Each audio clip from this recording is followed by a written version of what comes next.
Hey, Fern. How you doing? I'm sort of stealing this idea from Jaden Animations. Wait, no, that's not right. I'm not stealing it. I'm plagiarizing it. Two can play at that game, James. Things I do that adults probably don't do. Plagiarized Jaden edition. Also, by the way, I'm very proud of you, James. Congrats on trending. Again. I mean, if I were to choose one of your videos to end up being on the top of the YouTube trending list, I'd probably want to choose the one where you tell people to watch my videos at the very start anyway. Now go watch James's videos. I think I'm supposed to fall in the category of adult now, and apparently, according to Psychology Today, some of the requirements to being an adult are, don't be a jerk.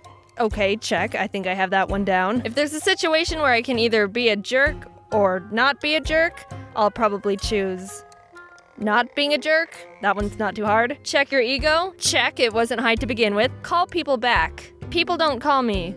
So I think check. As much as I might have some of the traits to be an adult in society's eyes, there's still a lot of things I do that adults probably don't do. So I'm gonna steal James's idea and talk about him.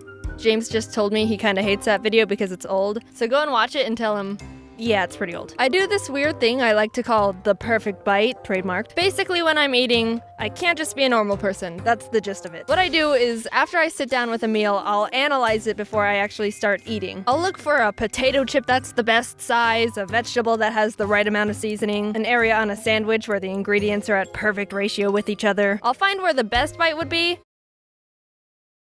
and not eat it. I'll start eating where the second best bite is. Second best, wouldn't you? No, I already know what you're gonna say. When eating perfect bite, TM style, you can't start off eating the most absolute perfect bite. That's how you ruin everything. You don't want to ruin everything. You start with the second best and work your way around the best so you can finish the meal with the perfect bite. Boom, it all comes full circle. Start off with the almost best bite, end it on the perfect one. A good summary of the entire meal. I don't want to end on an unsatisfying bite. That would just make me disappointed and sad. I don't know of anyone else who does this. I don't even know how I started doing it, to be honest. I've always eaten food this way and been a freak. I'll end up having a plate with little individual bites of burrito, stray pieces of fruit, a single french fry. And when eating with other people, it looks really weird because there's just tiny sporadic bites organized on my plate. Sometimes they ask about it and I have to go through the whole process of how to eat perfect bite TM style with them and explain all the rules and yada yada yada, the whole story.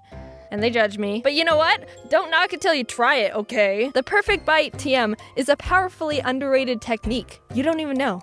I wonder if I can copyright it too. Since I'm on my own, I have the freedom to decorate my living space with pretty much whatever I want. I like interior decorating. It's fun to decide what can go where and choosing color schemes and all that house stuff. But even though I enjoy good decor, I also don't take it very seriously. I buy things that are goofy and kinda stupid because when I walk into the room and see them, they make me laugh because of how ridiculous they are. I got a gift card for a home supply store I'd never been to before, and after a while of not using it, I decided, it's probably about time I use this. I walked into the place with $25 and no expectations, and came out with two things. A kitchen ornament with nothing but a funny-looking rooster on it, and in bold letters the word eat! I don't know why I liked it so much, maybe just the fact that it says eat with a possibly aggravated rooster on it. I don't know what that expression is, I'm just making an educated guess. It's pretty absurd, and I like it. Putting it in the kitchen makes it seem like it's a rule, and I mean, you gotta obey the rooster here. When you're in the kitchen, you should probably eat! If kitchens were to have one rule, that'd probably be it. And the second thing I bought was a big case of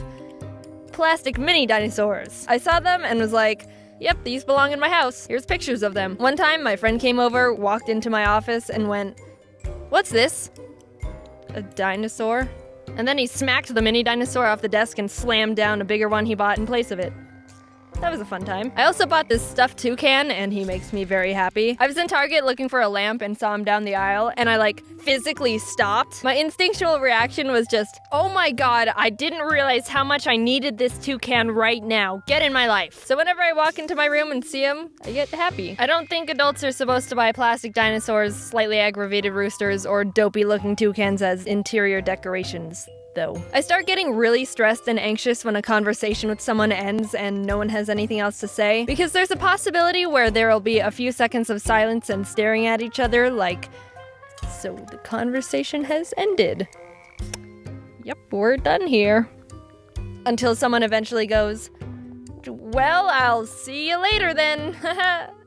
I hate that. I hate that so much. I don't care that hate's a strong word. I have a strong hate for it. I think it's just one of the worst ways to end an interaction with someone. You could have had the most transcendent conversation in the history of ever. Hey, I'm so glad we found a solution to world hunger and discovered the chemical formula for the cure to cancer. But if it ends with that 3 seconds of awkward staring, it's ruined everything. Yeah, it was a lot of fun. Worked pretty hard on it. In attempt to avoid that situation, my solution is to try and catch the conversation's end at the perfect time so it's a flawless conclusion with no bumbling around. Like, if it was a human conversation simulator game, I'd totally get an A++ super with stars and hearts, and the person's little avatar would go, that's what I would do if I was normal. But since I'm exceedingly bad at anything related to social competence, what typically happens is I start leaving in the middle of them still talking. I mean, I don't mean to do it. I realize the conversation is ending, and I try to over-prepare by beginning to step away so they can finish their statement and it's an easy transition to the conclusion. But I'm really bad at gauging when the right time to start retracting from the conversation is, and I misjudge how much left they have to say. So it ends up going something like, it was the biggest, fattest squirrel I've ever seen. It was crazy. That's insane. Well, and then my little sister came into the room and saw it and started freaking out, and she...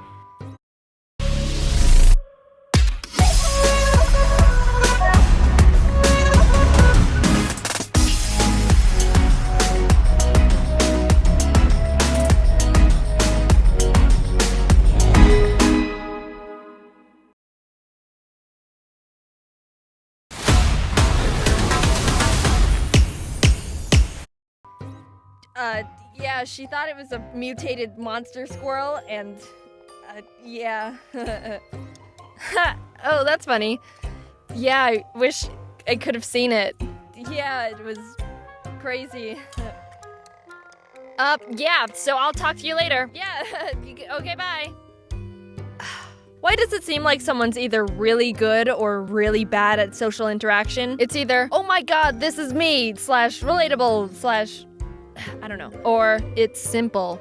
Just don't be stupid. I'm excited to be at the adult stage in life where all of a sudden socializing is easy. When does that part happen when becoming an adult? Whenever that wants to happen, that'd be great. In the meantime, I'll just have to endure not knowing how to end conversations. One time I was trying to end a phone call with someone and I didn't know how to bring up, hey, I have to go now, because they kept talking, and I ended up being on the phone with them for an entire extra hour. That was not fun.